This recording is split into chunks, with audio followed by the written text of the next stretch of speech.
So good evening, ladies and gentlemen. I first of all thank you for such a late attention to this very strong academics. So I will be trying to be as brief as possible. My colleagues have given enough insight into the vascular problems that we commonly have and how we can deal with them. I would say that in the last about 2.5 decades, the medical sciences has such an advanced drastically and significantly. But if you look at the neurosciences in particular, the outcome of various diseases has tremendously changed. This is primarily because of the fact that we had a significant and one of the most important development is into the neuroimaging. I started my career in 1980s into neurology when the diagnosis was completely confined to good clinical history taking and clinical examination. There were limited tools to confirm the diagnosis, and some of them were like neuroencephalography, myelography, and directly performed angiography by the carotid puncture, unsubtracted. So this was the early period of neurosciences and how we dealt with, even for the purpose of, let's say for example, in trauma cases. If you have a intracranial hemorrhage or a subdural hematoma, it would be diagnosed by either clinical examination or high index of suspicion, or sometimes by performing an angiography actually, by direct puncture. Today, we have an advanced neuroimaging. So the major advancement which happened in neurosciences has been the development of CT scan first, and subsequently the MR imaging, which has actually simplified the diagnostic dilemma of the neurosciences enormously and significantly. So for major part of the diagnosis, probably today an internal medicine person or sometimes even a family physician doesn't require a help of a neurologist, for example, because the access to the neuroimaging is very, very easy. And large part of the problem, especially the secondary causes, like a space occupying lesion, vascular phenomena, can easily be diagnosed by the practicing physicians. And that is something which is very handy and very, very important advancement in our approach to the advanced treatment aspects of the various complex neurovascular disorder. So there is I'm going to confine myself primarily to neurovascular field, which is the larger part of the emergencies in neurosciences. 70 to 80% of the emergencies coming to the neurological emergencies are stroke, which comprises both ischemic strokes, which are 80%, and 20% which are hemorrhagic stroke, like intracranial hemorrhage, subarachnoid hemorrhage, commonly. So what are the different advancement which has happened? And I think we have transformed in terms of technological advancement. We are no more a physician, I would call it. We are all in every specialty, we are a techno-physician. Because there are different technology which are handy to us, right? And we are using, like cardiologists started using endovascular intervention and transforming, reversing the myocardial infarction or ischemia way back in 80s. The same concept of recanalization or revascularization of the end organ, which is brain, took more than 3 decades to actually be effective. Same strategy. Same simple strategy that that the myocardial infarction causes occlusion of an artery by largely the same pathological diseases also took much longer time. Why? Because there are certain fundamental differences between the two organs. Number one, the myocardium is a tough organ. It performs only a single function, which is the pumping of the blood, while the brain is a very delicate organ. It doesn't tolerate the insults of ischemia for long, and that is where we are talking about time is brain. So the whole understanding that when we should start with and how we should do the revascularization, which should be effective, it took much longer time than the revascularization strategy of myocardial infarction. So the IV intravenous thrombolysis which started with the streptokinase in myocardial infarction. Actually, the study started in the stroke also simultaneously at the same time in the early 80s. But why it failed? Because the chances of hemorrhage were much higher in stroke, number one. And number two, we were not able to differentiate which is a hemorrhagic stroke and which is a ischemic stroke. So segregation of these strokes become possible once the CT scan came into the picture. So we will talk about scope of neurointervention. Of course, the use of the technology, as I said, we are having the technological dependence, I should call it, or the technology is a driver to provide the excellences or the good outcome that we are able to achieve today in such devastating stroke patients. And I would like to emphasize a small point on the Neurovascular neurointervention training program that we are conducting across the country, and recently we have instituted PARCO as a network hospital into this. What are the scopes of the neurointervention? As Dr. Rimpi gave a talk on to the acute ischemic stroke, so this is our front line today. In last 5 years time, I would say the stroke has become the front line of our work. I am practicing neurointervention for last more than 25 years. But my major part of the practices has been hemorrhagic stroke, that is arteriovenous malformations, aneurysms, dural fistula and things like that, which comprises only 20% of the stroke. But our practices were extremely busy with 20%. So you can understand that the expansion of 80% of the ischemic stroke coming into the practice would make us extremely busy. And today in India we require something like about at least bare minimum 3,000 neurointerventionists, practicing neurointerventionists of a well-learned, coming out through a well-learned training program. But our numbers are not even 100 well-trained people in the country. So there is a gross deficit on one side. So we are using our tertiary care or such program that we are running across the country also to utilize it for the training program for the young and more, I would say, more who could be developed more in number. So to reach out to the large part of the country. So in acute stroke, what we do is the secondary stroke prevention in the form of carotid stenting as alternative to endarterectomy, which is an established procedure again. Mechanical thrombectomy is one of the most frontline, top of the town actually. In the neurosciences and in neurovascular intervention, major part of the conferences are occupied with acute revascularization strategies in terms of mechanical thrombectomy.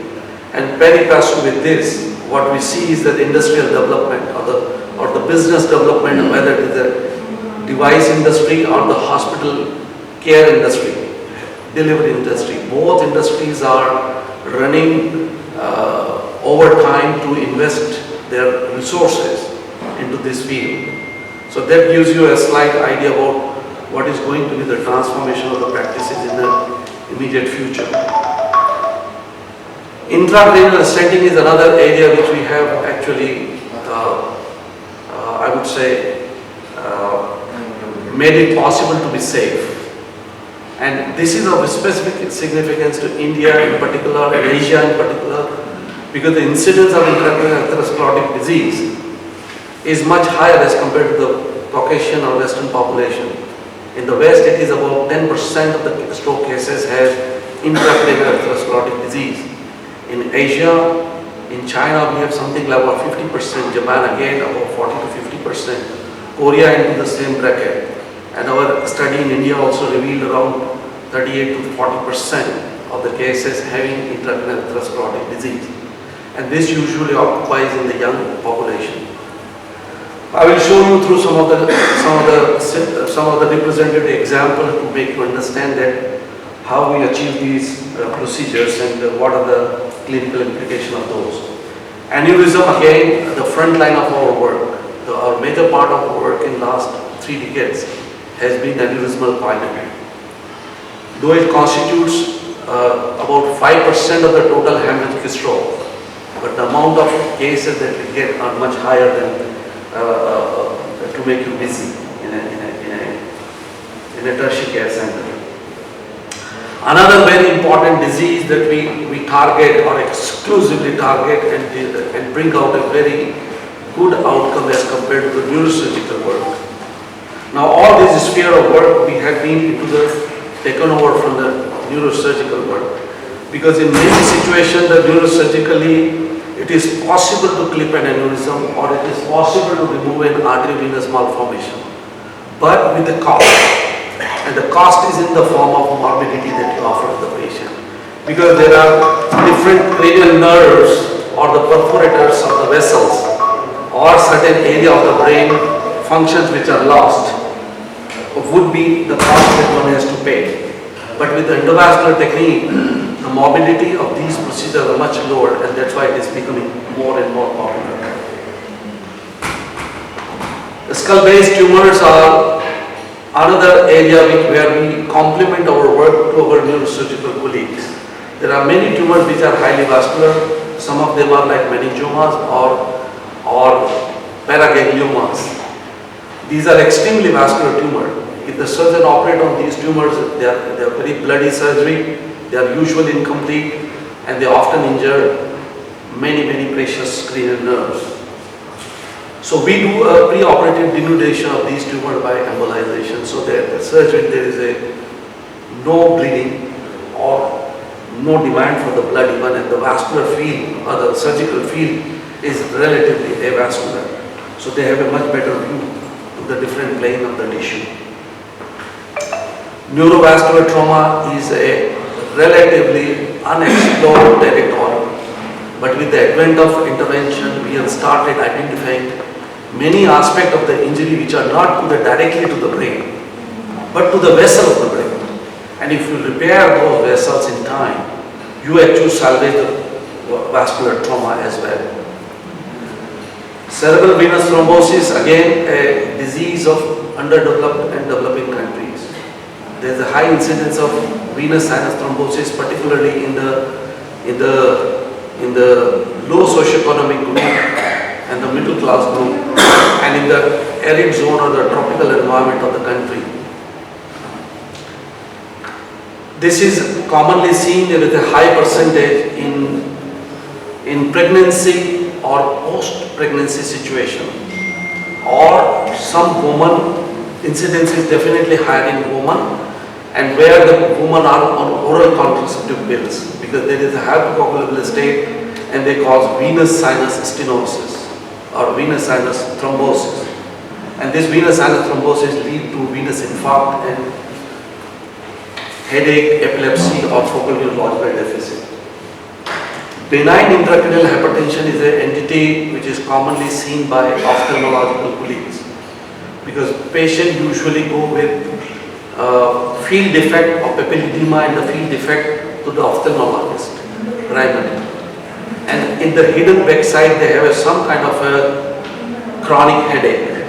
So in these situations, if you identify, it's a very classical entity called benign intracranial hypertension. It is no more considered as a benign, because a large number of patients, they have a venous component of the disease where there is a venous sinus or venous stenosis So because of the venous sinus stenosis, the blood is not adequately go out of the brain or the skull. And as a result, it develops a venous hypertension. Because of the venous hypertension, there is development of venous edema and the papilledema develops. And again, this targets primarily to the young woman and young men, more common in women. And it is very remarkable to see such individual. I have patients, even who are medical students, where we perform a complete venoplasty or venous stenting, and there is a complete reversal of the symptoms, not only the symptoms, but also the papilledema will regress. So these are some of the areas which has been hidden into a Pandora box, where there were no etiological possibility and no definitive therapeutic options available, but with the advent of intervention, they can be rightly selected and targeted for the clinical benefit. Vasospasm in association with subarachnoid hemorrhage is a very important what you call sequelae or consequence of the subarachnoid hemorrhage, which often give rise to bad outcome to the, in spite of a good procedure of surgery or surgical clipping or endovascular coiling performed in these patients. And when they develop vasospasm, they usually go with a bad clinical outcome. But with the advent of intra-arterial spasmolysis that we can perform with the infusion of nimodipine and other drugs locally at the site, we can benefit these patients. In miscellaneous group, there are many emerging indications, which are some of them are subdural hematoma, particularly when there are recurrences. We can do embolization. Inferior petrosal sinus sampling, if there are endocrinologists, they will understand that in Cushing's disease, if we want to identify which side of the pituitary gland is having a microadenoma or the secretory tumor, we can do a selective what you call sampling from inferior petrosal sinus to make to find out the gradient of the corticosteroids or corticotropic hormones. Vertebroplasty and AVM embolization of the head and neck. There are many vascular malformation of the head and neck, commonly coming from the what you call pediatric surgeons or a plastic surgeon in particular. They usually refer these cases to us. So I will just have a the quick view to the picture, the gallery of some of these clinical examples. This is the aneurysm. Aneurysm is nothing but a side wall dilatation of the artery in the brain. Now this aneurysm, commonly what we call the berry aneurysm, is a congenital defect in the angiogenesis at the time of the birth. As the child grows, there is a weakness in the wall of the artery grows, and there is an outpouching into the subarachnoid space. And when it grows larger, at some point of time the wall is stretched so much that it just ruptures. So when it ruptures, first time when it ruptures, about 30% of the cases cannot reach to the hospital. That means they don't reach to the medical attention. That means they have some kind of a severe sudden cardiac death syndrome kind of thing happens. The remaining 70% who reaches to the hospital, half of them, they cannot make back to their normal life. That means they have some kind of morbidity, some kind of deficit, cognitive or motor or speech deficit. So overall, for the one subarachnoid hemorrhage episode, only about 30 to 35% of the patients go back to the normal life. Again, this is important to mention here that aneurysm and subarachnoid hemorrhage is a relatively disease of the early decades of life, usually seen in between 3 and 4th decade of life. So these are young individuals who have sudden onset thunderclap headaches. Right? Any kind of a severe headache which patient says, often patient complains that this kind of headache I never had in my life. Common headache we all of us have. Migraine is another very large part of the Pandora box. Many times this patient of aneurysm has a migraine kind of headache, which are actually because of the stretching of the wall of the aneurysm. But then they have on the top of that a rupture headache, which is like a thunderclap headache. That must be given a due attention. Sometimes if it is a grade 1 subarachnoid hemorrhage, that means they are completely conscious and they are completely neurologically normal. In those situations, only physical findings that you find is an accelerated hypertension, and the second, if you may find, neck rigidity. If these two things are present, or even if they are absent, a high index of suspicion must be taken into account. And a plain CT scan must be performed. Many times the physician will refer to a contrast scan simultaneously. And we have seen some cases where there are false reporting because of the contrast. The subarachnoid space appears to be enhancing, and they commonly labeled as a query meningitis. I'm mentioning this point because I have dealt with one patient in Delhi where there was a medical legal problem, and the front line in the Times of India, one of my colleagues from referring hospital was subjected to a FIR because he delayed. Apparently it was claimed that he delayed in the management of this boy who was about 18-year-old age, and when he was transferred to us, he was already in a grade 5 poor condition. So why I'm mentioning these things is that investigation is very important. And usually what we see in our tertiary practice, these patients are reaching out to a family physician or an internist or an emergency room. That means all these three places, it is not the neurologist or the neurosurgeon who is the first contact person. So you are the first contact person. And the first contact person should know that what is the high index of suspicion in these cases. So plain CT scan is sufficient to pick up the finding. This is the easiest way to diagnose the subarachnoid hemorrhage. If the first CT scan is negative, and if you still have a high index of suspicion based on the clinical finding, the second investigation would be either lumbar puncture to confirm the xanthochromia, or you can perform nowadays MR examination, special sequences like FLAIR and SWI, which will reveal a subarachnoid blood which is even in the small quantity. So if you have an aneurysm like this, which comes often with a thunderclap headache, and what on the CT scan that you see is this basal cistern.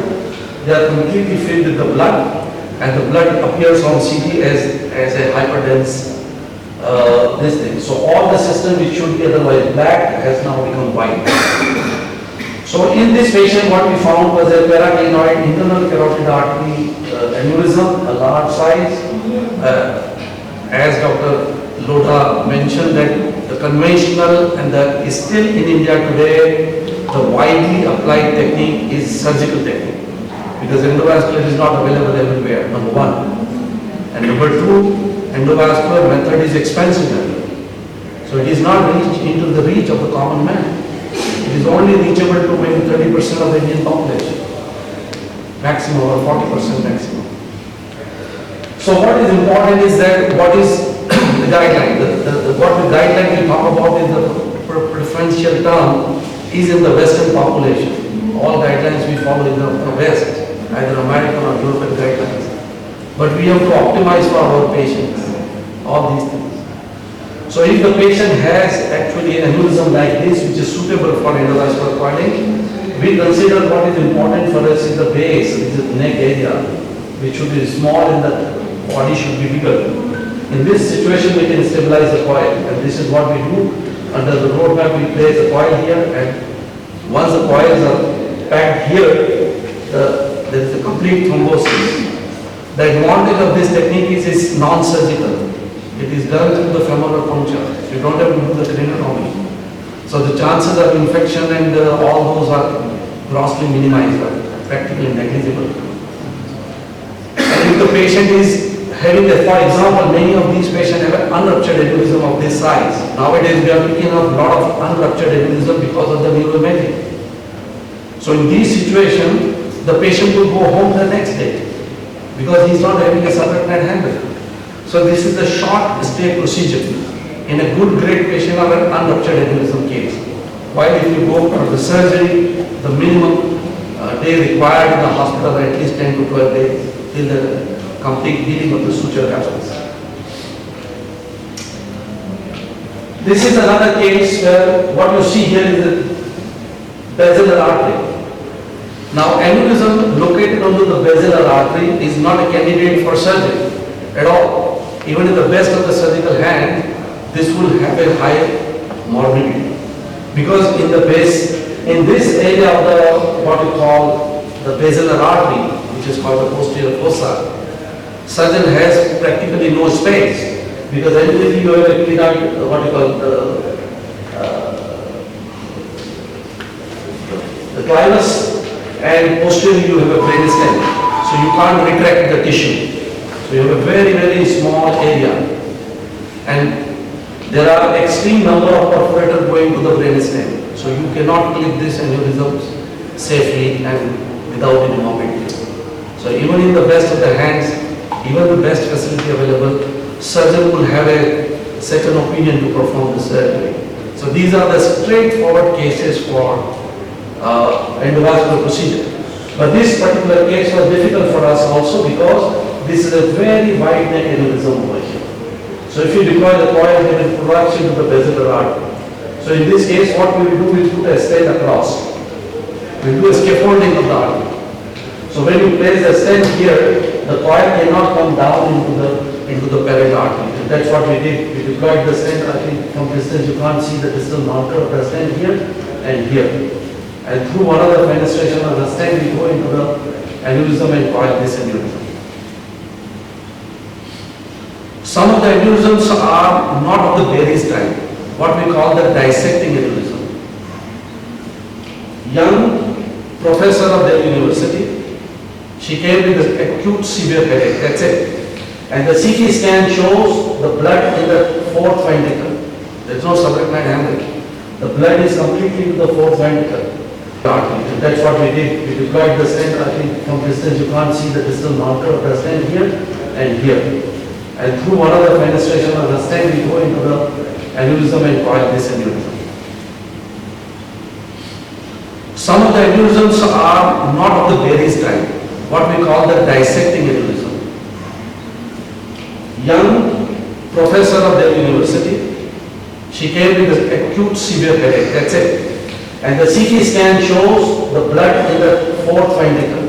There is no subarachnoid hemorrhage. The blood is completely in the fourth ventricle.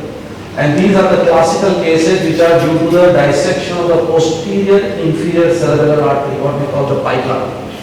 So in the distal part of the pica, that you can see this dilated pouch here. This is nothing but a dissection of the artery, spontaneous dissection. So surgically again, the posterior fossa is very, very difficult to perform. But the technique is that in this case, we have to just sacrifice this artery because this is dissected. Now the question comes that what will happen to the branches over here? There are extreme amount of leptomeningeal collaterals to these vessels. If you do a good ligation internally, so what do? Is that we take a microcatheter, go into this part and inject a small droplet of glue and fill this cavity. And this aneurysm is completely gone.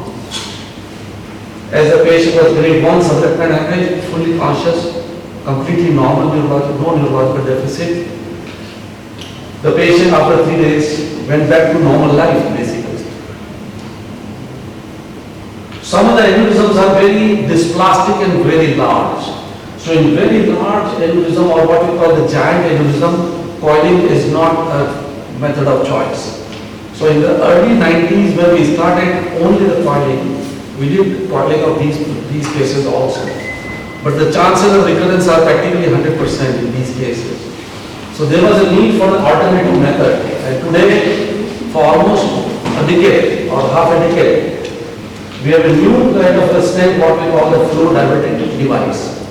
It's a hand-woven stent, and once it is deployed, what happens is that there is no flow in the aneurysm cavity, and there is a stagnation of contrast. And after a few months, this artery gets completely remodeled. This is before, and this is 3 months after the stent deployment. Other diseases that we deal with are the arteriovenous malformation, commonly again seen in young children and young adults, commonest manifestation is in the form of seizure.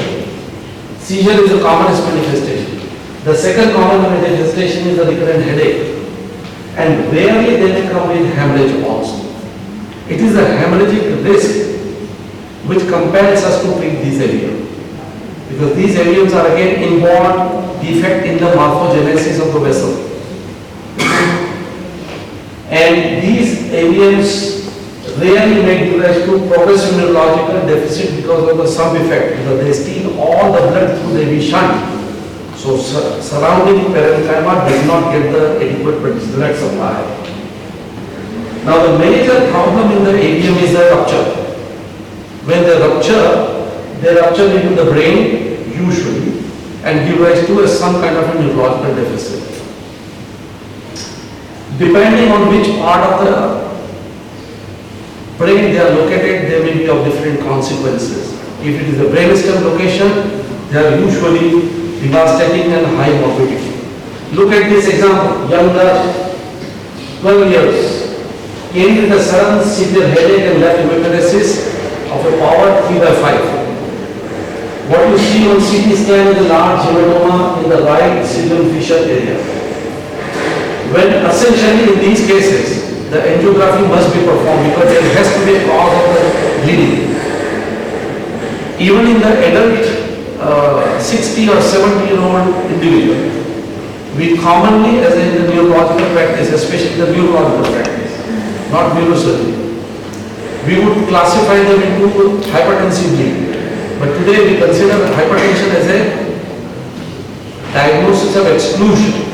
The vascular imaging must be performed to rule out secondary cause of hemorrhage. And in the majority of these cases, AVM or dural fistula or cavernomas or small telangiectasia are the cause of the bleed, which can be picked up by vascular imaging and neuroimaging that we have available today. So when we did the angiography in this young girl, we found there was a small high flow AVM in the right cilium fissure. And the problem in this case, if you look at the vein over here, which is much larger here, is extremely narrow in this exit. So over time what happens is the development of the venous stenosis happens. And that causes build-up in the pressure in the nidus and the AVM ruptures. So what do? There was aneurysm in this area, so we coiled this aneurysm, we took the catheter into the venous side and embolized with the glue. This is the before embolization, this is the after embolization, complete elimination of this AVM from the circulation. This child had a complete recovery in the hemiparesis. The initial power was 3/5. In 2 months' time, she was almost 4+5. The embolization actually is only beneficial that the recurrence of this bleed would not happen anymore. Another AVM. This AVM is located into the basal ganglia in this area of the brain, deep part of the brain. Now surgeon cannot operate into this part of the brain. They can operate but with a morbidity. So what do? This is a lenticular stride artery from the middle artery, which is normally very thin, about 500 micron in diameter. Here it is almost more than 1 millimeter in size. So what do in this case? We take our microcatheter all the way into the nidus here and inject glue. This is the cast of the glue, which is exactly into this AVM, and you have a complete elimination of this AVM from the circulation. Dural arteriovenous fistula is an acquired disease, unlike the AV malformation. Unlike AVM, which is disease of the young age, dural fistula is a disease of the old age, after 6th or 7th decade of life. And as I said, it is an acquired disease. The acquired cause usually considers the past history of venous sinus thrombosis. So what happens in the dural fistula is that there is the formation of a shunt of the extracranial artery, which is usually the meningeal artery, to the sinuses or the cerebral vein. So arterial blood goes inside into the venous system of the intracranial. So as a result, there is a development of the venous congestion here seen on the angiogram, like over here. And this causes various symptoms. It may cause severe headache, it may cause progressive cognitive decline, It may cause seizure, it may rupture and give rise to focal neurological deficit. All the symptoms are directly related to the venous pressure and congestion of the brain. Usually over a period of time there is a venous stenosis, and that's the time when they become malignant in nature. Some of the fistulas are so severe that there is a marked venous ectasia formation like this. So if there is a venous ectasia, venous dilatation, they are vulnerable for the rupture.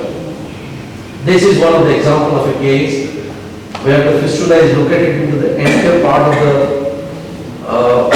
olfactory groove, what we call the olfactory groove meningioma. This is the ophthalmic artery, ethmoidal artery supplying to this fistula and supplying the vein into the vein.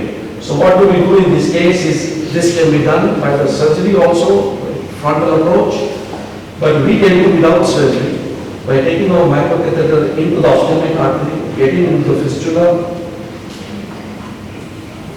putting the drop, this is the catheter right inside the fistula here, and once we are inside the fistula, we inject the liquid embolic agent, which is historically or NBCA. It's a rapidly polymerizing substance, similar to what you get like a quick fix kind of a stuff to adhere to surfaces. This is before embolization and this is after embolization, complete elimination of this fistula from the circulation.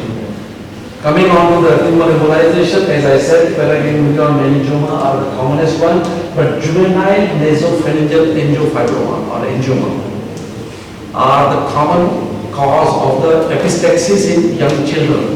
Again, they are usually coming to us from the ENT surgeons. A patient who has a recurrent, the epistaxis, and many times they are small in size. If you do a local examination, you may not pick it up, but if you perform an imaging, you can diagnose these what you call tumors, and then they require surgical excision. But they are so vascular that surgery cannot be performed without embolization. So how the embolization in the tumor embolization works? So when we do the particulate embolization or blue embolization, we block the capillary bed of the tumor. So once you block the capillary bed, you reduce the nutrition and there is accumulation of the toxic product and local pH goes down. So there is the cytotoxicity, hypoxia causes cell death. So they cause a tumor proliferation goes down. And if you wait for some time in some tumors, they regress actually in size. So how it helps in the immediate surgery of these tumors? So surgeons, when they operate upon these tumors, because they are already having a population necrosis, so they become softer as compared to the firm or harder in their nature, and they are easily suckable by the Q-saw or by even the normal suction. And secondly, there is no blood loss during the surgery, so the operating field is much cleaner. And demand for the blood is also reduced. So there is a multifactorial benefit to the surgeon, and the duration of surgery is remarkably low. So it all ultimately works for the favor of the patient in terms of better outcome, better chance of complete removal, and less chances of recurrences. And of course, surgeons are the happiest of the lot because they do shorter surgery. They don't have the much neck pain because it's done at microscope. So this is an example of a meningioma, a large meningioma occupying the sphenoid ridge, right? Without embolization, this is what you see is that the blush of the tumor, a selective catheterization a blush of the tumor. Now this is all the capillaries. If you operate on these, a surgeon who operates without surgery, without embolization, it will take 4, 5 or 6 hours. But once you do a denudation after that, this is after embolization, a small particles of 45 to 150 micron, very tiny particles. We float into the circulation, they flow with the microcatheter from here into the capillary bed and block the capillary bed completely. So there is a complete denudation of the tumor and the surgery becomes much easier. This is an example of an esophageal angiofibroma. These are highly vascular tumor They are benign tumor, but they have malignant behavior. Because of the high vascularity, they invade the bone and become intracranial. Now, one good thing about this tumor is that if you remove these tumors completely, there is no recurrence. And it's a cure. Cure is never get used in medicine. But if you do a tumor surgery without embolization, you cannot remove this completely. And if you leave a small part of the tumor, then recurrence and recurrence continue to happen again and again. The second surgery is never complete, and third surgery is again a big problem. So essentially, as a protocol, as a management protocol, we pre-operatively embolize these tumors, and again these are the microcatheterization to the individual compartment of the vasculature, and we do complete denudation. This is before, and this is complete denudation of the tumor after the embolization, and we hand it over to the surgeon. Ask them to operate 48 to 72 hours after the embolization. Later you operate, you get a better coagulation necrosis, surgery becomes easier. Quick examples of neurovascular trauma. The new internal carotid artery. What we did was we did a stent placement here, and we coiled this in with a pseudo-aneurysm, what we call pseudo-aneurysm, and you can see complete elimination of this bowel and repaired completely. This is a 8-year-old boy, motorbike accident. He was absolutely fine. CT scan performed, revealed only subarachnoid hemorrhage. Otherwise, he is fully normal and no neuromuscular deficit, no concussion. So subarachnoid hemorrhage was traumatic, and here what you see is the internal carotid artery has a pseudo-aneurysm. There is a tear in the artery, leading to collection of the blood in the subarachnoid space. Here there is no wall, but just a contrast here, extravasation. So what we do, we deploy the stent here to scaffold this rent in the artery and put some coil here. This is exactly what we did in this case. Sometimes the trauma leads to the dehiscence of the artery in the cavernous sinus. So when the cavernous sinus is ruptured, there is a connection between internal carotid artery and the cavernous sinus. This results into arterial blood going into the superior ophthalmic vein, and it immediately comes to the usual again ophthalmological plane with the proptosis and kenosis of one eye, which is called painful ophthalmoplegia with proptosis. So in this situation, again what you see is the internal carotid artery getting communication with this is the cavernous sinus, superior ophthalmic vein, highly congested, because there is arterial blood going to the venous side. And there is a possibility